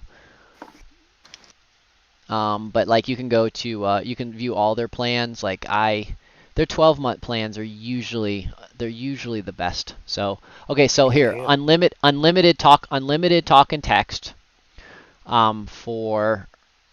for $360 a year. So $1 a day. But I'm getting that. I mean that's a really good, as long as it works well in your area. Right. As long as it works well in your area, that seems to go well. And then you just look to make sure, like I said, make sure you put in your zip code, and then you can actually even enter your current phone and see, and it'll tell you, it'll give you all the information about your phones. You can buy a phone from them, but I wouldn't. They actually don't even promote doing that. But yeah, you could go with the 3 months, and I might even be able, if anybody's interested, I can usually find coupon codes for free for like for intro for like a free 3 months or something like that. I'll have to look around. I usually can find those. If you want me to try to find you a free one, so you just get you try it for 3 months to make sure it works in your area. But it's just a really cool concept. I think it's cool. I don't dislike the guy that owns the company. He's the guy that played Deadpool. Okay. Yeah. You said Ryan Reynolds. He's pretty funny. Yeah. So I don't know if he's totally New World Order shill or not, but those seem to be pretty good prices. So it's cheap for a New World Order shill. So I don't know. Like hey, anything that gets me closer to saving up money to get the fuck out of here. You know what I'm talking about? No, I mean that's the thing is literally I've been like, I've cut down on everything, spending on everything except for fixing vehicles. That's the only thing I haven't, but even that I'm trying to be conservative,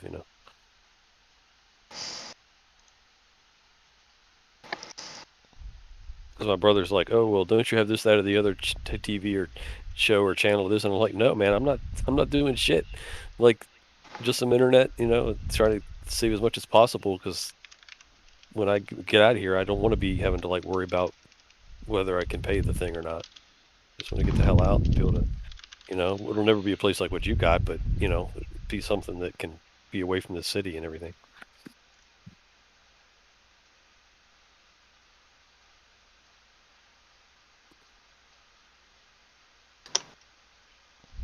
So Mint Mobile does offer a 7-day risk-free trial, but I can probably find you something even better than that. Like usually when you buy usually if you buy a phone off of Swappa, they usually give you a little, they ask you if you want 3 free months, if you want to try 3 free months of Mint Mobile.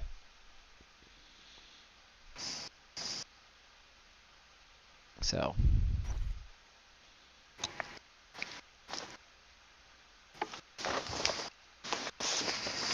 Yeah, just for giggles, I'm looking through the rest of whatever that my company still have, because there was another sheet. But yeah, it's all pretty much 90% of it is iPhones and Samsungs, and then they have a few Motorola's stuck in, which are kind of low level.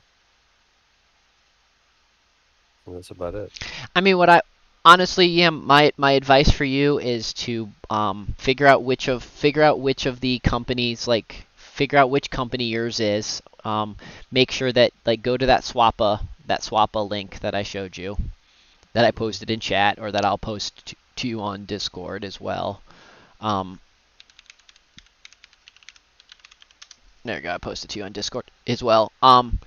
Pick a phone that's in your price range. Make sure it's compatible with your current cell phone provider, and then when you buy it, if they offer you 3 months of free Mint, try that and put that SIM card in it, and make sure everything works. And if it works for you'd have 2 phone numbers for 3 months. If it works really well, then create a new Mint Mobile so you can transfer your phone number over, and then you've got a new phone. Now I noticed this one thing here that it says Velvet 5G. Does that mean it only works on a 5G, or that just means it could be working on a 5G? It means it's 5G compatible. It means it will work on a it means it will work on a 5G network. I have that phone, but mine does. I don't have 5G in the area, but my phone that Velvet works just fine. Is it like bigger than? Is it like one of the biggest cell phones, like for panel? Because I'm not sure. Like that's one reason I got the Samsung J3 is because it's kind of smaller. It's not huge, but it's. So I will show you. I will show you. It is a weird phone. It's not bad. It's just So. Weird. Well, it's my other LG. My previous LG was pretty small, which was nice but at the same token, like if you were trying to watch a video, it wasn't great, but it was really high resolution. So you see how and the batteries lasted forever on the goddamn thing. It was great. Okay, you see how it's long? It's a long phone. It fits in your 20 seconds. It fits in my hand nice, but it's a long phone. Let me show you. Let me show you just an average. I have a Pixel here, so let me show you what. That's not much different than the one I've got, than the Samsung J3. It might be a hair longer. So here is so I'm gonna hold a Pixel. This is your Pixel 1, and then this is the LG. So you can see the Pixel next to the LG, and then if you put them on top of each other, you can see that. What's a Pixel? A Google Pixel. It's just a common. Oh. It's just a common size. It's a common size for a generic phone. It's an older common size generic phone. Oh. Okay. So there's the two. You have 2 active cell phones, or? Oh no, this is just this. I always have backup. I always have a backup phone. I have actually. The whole reason I have the Velvet, because that's not even the phone I use. The whole reason I have the Velvet. I think mine's more like your Google phone. Than the other one. My daily driver, which is the LG V45, so you can see the 2 next to each other. Or sorry, the V35. There's the 2 next to each other.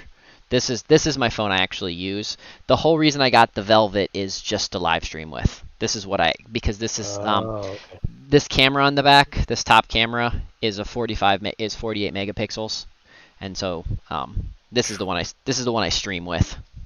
And I only use this phone for streaming. So that's what I use the Velvet for, is for streaming. But did you have to buy a separate case, or did it come with a protective case? I always buy multiple protective cases. I have every phone I have. Yeah. I buy two. I buy one that completely seals in the phone. I do that so if I'm going to be out with anything that's super muddy or anything crazy like Right. that, I have that one. And then I also have just a one that slides on the back for like everyday use if I'm just going to be carrying it around Yeah. and don't need that. That makes sense because I've got the protective one that goes around and it's just I've dropped it so many freaking times. If I hadn't had it, Yeah. it would have been shattered into a billion pieces by now. This thing is Yeah. solid as a rock, though. And Yeah. that's the other thing I like about it is it's taken an absolute beating, so I can't complain about this one really. In fact, I mean I may just go ahead and use it until it totally dies, but it's got a lot of life left in it, I think. So, whoop, are you still there? Yeah, I'm sorry. Yep. I I just think did everybody else fall asleep? I got you. I'm sorry. Just a bit. Mark's probably like, what the hell is this mint thing they keep talking about? well, they're in the UK. Things like Mint. Oh yeah. Mark, there isn't there companies? Isn't there a lot more phone options? Isn't there like a that you don't have to go with one of the major brands? I know Orange used to be a brand. I don't know. I don't think Orange is a brand anymore. But you used to be able to just buy SIM cards. You didn't have to also buy phones. Is that still how it goes over there?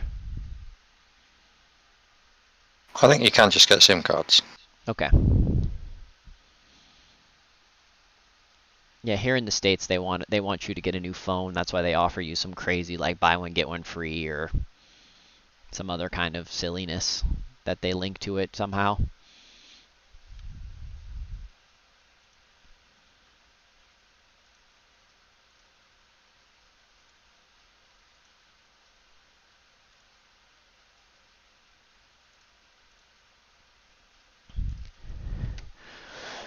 All the fun silliness.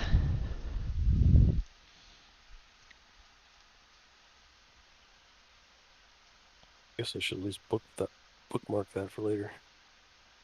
Yeah, I really Swappa, Mint Mobile, those are just kind of ways to save money. They're just tricks that I've learned to save myself some money because, anytime, saving money sometimes is better than earning money because Yeah.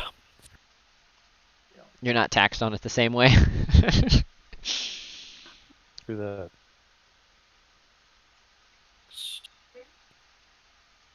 Okay.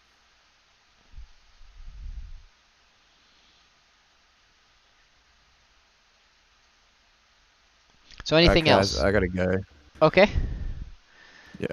Have Nice Remember- chatting to you. It's- Yeah, you as well. Stay safe. Cheers.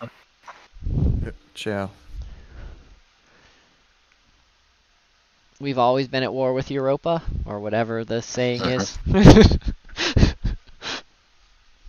Europa. Eurasia. Eurasia, that's it. Yeah, Was Eurasia. that a 1984 joke or something? Yeah, it's a 1984 joke. Yeah, I just said it You're completely wrong. So The mantra must have said something I missed. Oh, was the fact that he's so locked down. God Yeah, it's damn. because- and it's he's 'cause like, luckily he lives where he lives, but it's like sounds like he knows people that are just so locked down they're not allowed to leave their house. That sucks. That's a bunch of bullshit over getting a little fucking cough. And I don't know if David Icke was maybe right. This thing doesn't even exist. It's just bullshit. Just spraying something in the Oh, it atmosphere. exists. Yeah, it must. Exists, but what doesn't exist is a crisis. yeah, that's what doesn't Right. exist. Yeah, Exactly. The need People to have- panic and shut everything down. people have always got sick. There's always gonna be people getting sick. I mean, heck, even if this is 100% a bioweapon, like I believe it, there will always be bioweapons. Like this right now is worse than a bioweapon attack because what we're doing is we're destroying things far worse than the bioweapon could have. Mhm. So, but we'll see. Maybe this honestly, like me and Mark were talking about the Great Reset, and we were Mark brought up a point that it's the Great Reset's really not for us, it's for the elite, and that does make a lot of sense. What's going to happen is life's going to get harder for the elite, not necessarily for us, because we are figuring out ways to you know, people, this is waking a lot of people up. Or even if it's not waking people up, like, because I'm still not sure that everybody's being awake. But what it's doing is it's at least bringing people to be aware of something that maybe they don't want to wake up, maybe they don't, you know, have no plans to ever fight the New World Order, but they're at the particular point that they're at least going to ask why. They're at least questioning now. You know, when the government says, you know, get your jab, you're at least having some people go, well, why? And that's good enough. Honestly, that is a good enough thing. Even if they never question any more than that, if they just at least say why and they don't just immediately obey, then that is spectacular. Yeah. Like, that is a You know win. what? It's funny. We were at some people are starting to wake up more so in various of the other you wouldn't expect to generations. Like we were at this job site yesterday, and there was a couple that had been kind of harassed by the people that were living in their own damn building, and that they have to continue even though the state lifted it, or the adjacent state lifted it, but they're still in their buildings are still required to in the public common areas to wear these damn masks, and the lady got kind of pissed about it, and she was walking across the parking lot, and then she mentioned it to me just in passing. She's like, "Oh, somebody just gave us a hard time in there, this and that." And I'm like, "Are you visiting here? Do you live here?" Because I was working on part of the building in another building adjacent to it, and she's like, "Oh no, we live here." This lady was just nasty to us about it, this, that, and the other. I was like, "Yeah, I noticed you guys had a sign on your doors that said something about July 1st, and being the day for the cutoff or whatever, instead of whenever it is earlier for the state or whatever." But or the counties may have varying, but it's like she said that, and she just, and what she said after that was like, you know, that she felt like it was just a bunch of control, or that was her opinion or this and that. And I'm like, well, I'm right there with you. You know, that's how I feel about it too. But a lot of people are really waking up even now. You know. Well, I mean, I You do. wouldn't think. One of the pushbacks that I have, because I see a lot of truthers, I see a lot of people cheering about how, like, places like Florida is getting to the point where they're going to put laws in place that you're not allowed to wear a mask. That's going to be against the law, and you can be arrested for wearing a mask. I've pointed out that that's just as bad as demanding someone to wear a mask. Yeah, but what if you're huffing spray paint and you want to be safe? I'm just kidding. But if you're doing a project or you have an allergy or something, your doctor tells you to wear a mask for some reason. Yeah, you know? their masks have purposes. Okay, maybe not for this purpose, but there is a reason that they exist. I think it's just as dangerous when the government tells you to do anything. Like, the government should not be making any type of medical decision for you. That should be between you and your doctor. Exactly. Yep, or, you know, 100%. or if you want, let's say that you've got a really bad cold and you're going to be sneezing snot and spittle everywhere. I'd kind of like that person to put a mask on so they're not sneezing snot and spittle everywhere. You know, are they really stopping a virus spread? No, but they're making it so like shit isn't gross when you touch it. I'm okay with that. You know. We're the middle children of history, folks. Well, like, I mean, the reason I say that is because our grandparents... I can't get that goddamn... Yeah. I can't get the speech right. You know what I'm saying? Yeah. Shit. I mean, our grandparents used to, when they had the cough, they would cough into handkerchiefs because they'd carry their handkerchiefs. And just before COVID, Right. I remember seeing people just cough right out into public. They'd just be, they'd be standing next to people and wouldn't even cover their mouth or anything. They'd just cough. I always cover my mouth. I don't know who the hell doesn't. It's so gross. Can't imagine. No, I've seen people do it because people are gross and sure. dirty. Yeah. And so a lot of people weren't raised properly. Yeah, exactly. Well, and that brings up a good point. Wearing a mask when they go to a hospital. That's that is something that a lot of people might have thought this was weird, but I always wore gloves. I would always have gloves when I would go to a hospital. And whenever I would go into the hospital, I would put gloves on. And when I would leave the hospital, before I would leave the hospital, I'd take the gloves off, and I'd usually then wash my hands or Purell my hand. And I'm not a big fan of Purell, but I would do that. That's just something I would always do. And while I was in the hospital, I'd never touch my face or try not to touch anything else other than what I'm touching in the hospital. So once I left the hospital, I would take the gloves off and throw them in the trash can right outside. I'll agree with that last logical part, but I never wore gloves or a mask in a hospital. visiting relatives or anything like that. Well, again, I did, but mostly because I hadn't had health insurance. I haven't had health insurance in what I figured out the other way, 17 years now. So I just wanted to play it safe for me. Yeah, exactly. You had to make that call. Yeah. And people thought I was weird, but at this particular point, I actually might, if I have to go to a hospital and I have to be in a hospital for an extended period of time, I actually might wear a mask every time I go into a hospital now. Like, probably, it'll be an N95, like one that actually does something, but, something I would consider doing. Just add it to the gloves. Why not? I mean, I always wear, I've always wear eye protection whenever I go into a hospital too. Like I used to wear more. I have actually a tighter pair of goggles, just because like a lot of people don't realize like how vulnerable your eyes are to receiving shit into them. And I only do that because I don't want to get sick. Because getting sick is a big deal for me. Because I'm making the choice to not have health coverage. So right, yeah, it's funny that you're called Doc. Yeah. So now, instead of it, maybe we'll call you Hex Doc. No. I'm X Dr. Firefly. I am Doc. I'm not X Doc. I am just Doc because a Doc it doesn't. X Dr. Firefly. Yes, I'm X Dr. Firefly. Yes. X Doctor. So. It's quite fitting that you haven't been to the doctor. I was thinking we'll just nickname you Hazmat or something. Because you sound like you're dressed up like a biological, like Dustin Hoffman in that big suit with the what's the name of that movie? Oh, Outbreak or something. Though I've told you guys the story of when I used to run a bed and breakfast, and I used to have quite a few doctors and such stay with me, and I've had some doctors admit that a lot of times they have their own kind of version of Google. When somebody comes in and they're sick, they just look it up on the thing, and that's how they diagnose a lot of stuff. Yeah. They say unless they really know that particular symptoms, there's just so many symptoms, there's so many things that it could be. And since doctors don't actually know their patients as well as they used to, they said a lot of times it's just guessing. We don't know the lifestyle, some people talk about having really bad sore throats. It could just be allergies or it could be strep throat. They just don't know, And so,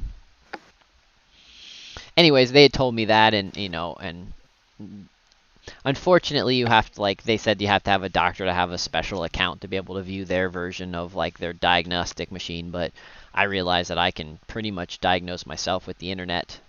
Not being a hypochondriac, because that's the downfall to diagnosing yourself on the internet, is it's easy to be a hypochondriac and think that you're dying of, the AIDS, because, you sneezed yesterday and your thumb hurts. So you have to be careful. You have to be careful about not being a hypochondriac and going in everything. But just take whatever pills are in the bathroom. Yep, take those pills over there. You'll be better. Just take. And my girlfriend's like, "I want to take nothing," and I'm down in fucking Tylenol, and I try not to do too much Tylenol, but I mean the Advil is just like a snack. Those pills have an M on them. They must be good for you. I know I shouldn't. And I know one time it drilled a hole in my stomach, but I was like, after a few years, I'm like, I started really slow. I was like, well, it doesn't seem to be killing me now. It helps with a little bit of the pain. I'm thankful I've never taken a lot of medicine. Most of the time, if I have to take anything, one baby aspirin will usually take a headache away. So yeah, I usually use them for headaches too often, but once in a while. If I get a really bad headache, I have this ibuprofen with caffeine in it. Yeah. And that actually works pretty well. But most of the time I can treat myself with other things. I can usually figure out what's going on. A hot cold shower seems to work really well for a lot of stuff, so. You know what they should do? That in 2 generations more with you said LG went out of business, so I guess they can't have a Velvet 7. She could get like some. She could get some copyright stuff on it. Maybe she couldn't because that's kind of like a second nickname. I think she actually had another nickname when she first started. That's pretty funny though. That Only is funny funny. to me. All right, Doc. Well, I'm gonna head out. So I'm KM. exhausted. I gotta get to work tomorrow. Good talking with you Thanks. guys. You as Cheers, well. love. Thanks for swinging by. Have a good evening. Yep.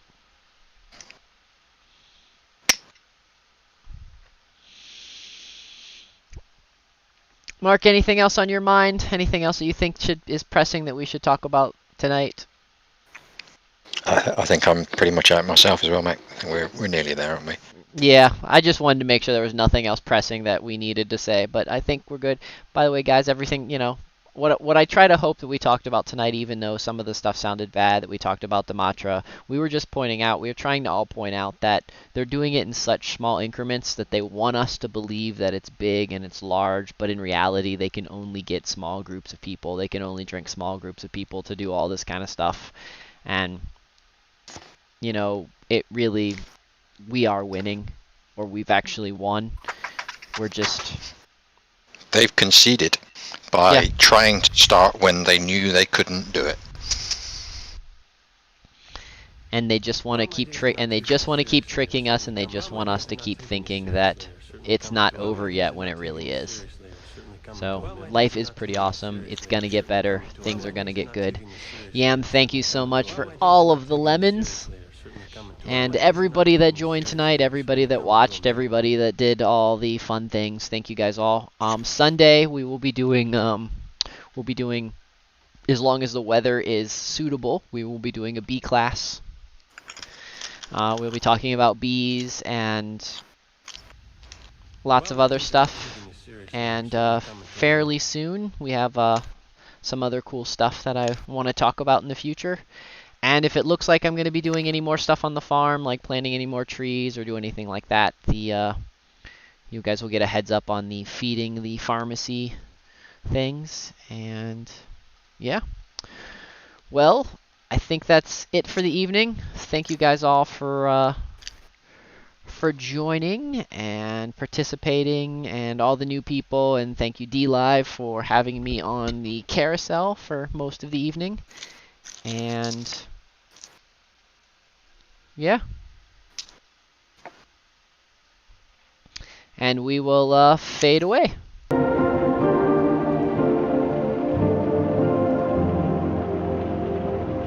Till tomorrow, guys. Zabarin. Adios.